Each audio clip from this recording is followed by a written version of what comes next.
પઢાઓ અને સુરક્ષિત મહિલા સશક્તિકરણની વાતો વચ્ચે અમદાવાદની ઓર્ચિડ વેલીમાં યુવતીઓ પરેશાન।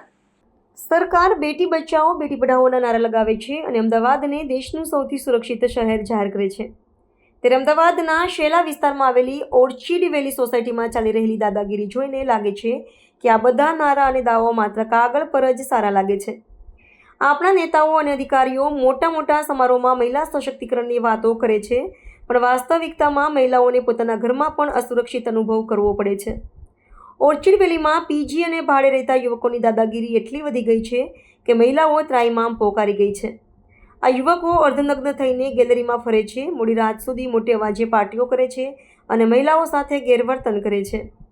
આશ્ચર્યની વાત તો એ છે કે જ્યારે આટલી ગંભીર ફરિયાદો લઈને મહિલાઓ પોલીસ સ્ટેશન પહોંચી ત્યારે પોલીસ અધિકારીઓએ ફરિયાદ સાંભળવાને બદલે માત્ર મૌન ધારણ કર્યું, જાણે કે આ સામાન્ય બાબત હોય। જો આ ઘટના કોઈ મંત્રીના બંગલા કે મોટા અધિકારીના એપાર્ટમેન્ટમાં બની હોત તો શું પોલીસનું વલણ આવું જ રહ્યું હોત? શું ત્યાં પણ પોલીસ એફઆઈઆર નોંધવાની ના પાડી હોત? કદાચ નહીં। અહીં કાયદો અને વ્યવસ્થાનું કવચ જાણે પીગળી ગયું હોય એવું લાગે છે। જ્યારે સોસાયટીના કચરામાંથી દારૂ અને બિયરની બોટલો મળે અને પોલીસ આંખડા કાન કરે ત્યારે પ્રશ્ન થાય છે કે કાયદાનું શાસન કોના માટે છે? શું આ પોલીસ એ જ પોલીસ છે જેની પાસે ડબલ એન્જિન સરકારની સુરક્ષાનું કવચ છે? આ ઘટના માત્ર એક એપાર્ટમેન્ટની નથી, પરંતુ સમગ્ર ગુજરાતમાં મહિલા સુરક્ષાની વાસ્તવિકતા દર્શાવે છે। ક્યાં સુધી સરકાર માત્ર નારી વંદનાના કાર્યક્રમો કરશે અને વાસ્તવિકતામાં મહિલાઓની સુરક્ષા માટે લડવું પડશે? क्या સુધી આપણે નારાઓ અને વાસ્તવિકતા વચ્ચે આટલું મોટું અંતર રહેશે? नमस्ते, मैं शीला में गोयल सफल की स्कीम में रहती हूँ, ऑर्चिड वैली। और हम सब फीमेल चार इसीलिए इकट्ठे हुए हैं क्योंकि हम लोगों को सोसाइटी में बहुत ज्यादा परेशानी हो रही है रहने के लिए। और पिछले 2 महीने से हम लोग इस सोसाइटी में रह रहे हैं और इस सोसाइटी में सबसे बड़ा जो मेस है वो है पीजी वालों का।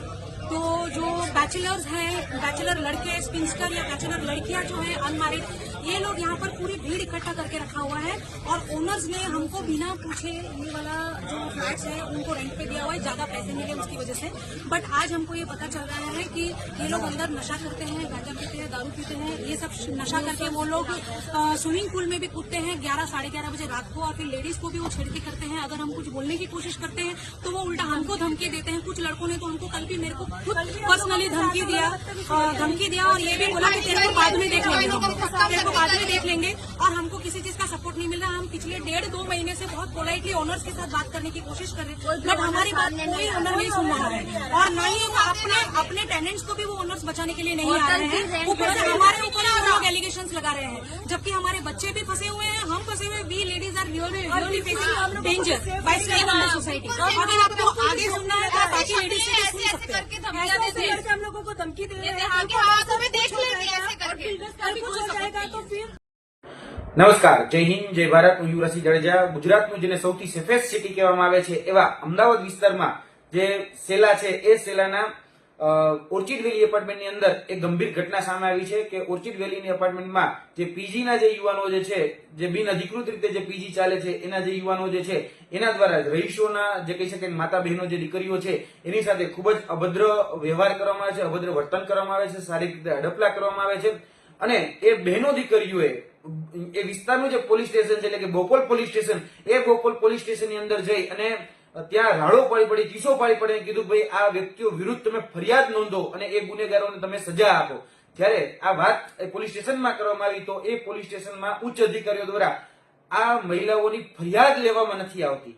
જે સમાજમાં કહી શકાય કે મહિલા સશક્તિકરણની વાતો કરવામાં આવે છે, મહિલાઓની એટલે કે નારી વંદનાની વાતો કરવામાં આવે છે, જે સમાજની અંદર બેટી બચાવો બેટી પઢાઓની વાતો કરવામાં આવે છે, એ જગ્યાએ પોલીસ સ્ટેશનમાં કહી શકાય ઉચ્ચ અધિકારીઓ જે છે એ આ બહેનો દીકરીની ફરિયાદ સુદ્ધા પણ નોંધતા નથી। એ કડવી વાસ્તવિકતા છે અને ગુનેગારોના પ્રાઇવેટ ગાર્ડ બની અને ક્યાંક ને ક્યાંક પોલીસ અધિકારી એમને છાવરવાનું કામ કરતી હોય એવું સ્પષ્ટપણે દેખાઈ રહ્યું છે।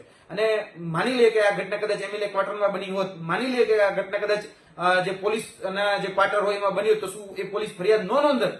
પોલીસ તાત્કાલિક એમાં ફરિયાદ નોંધત, પણ આ વિસ્તારમાં શા માટે આ ફરિયાદ નોંધવામાં નથી આવતી એ એક પ્રશ્ન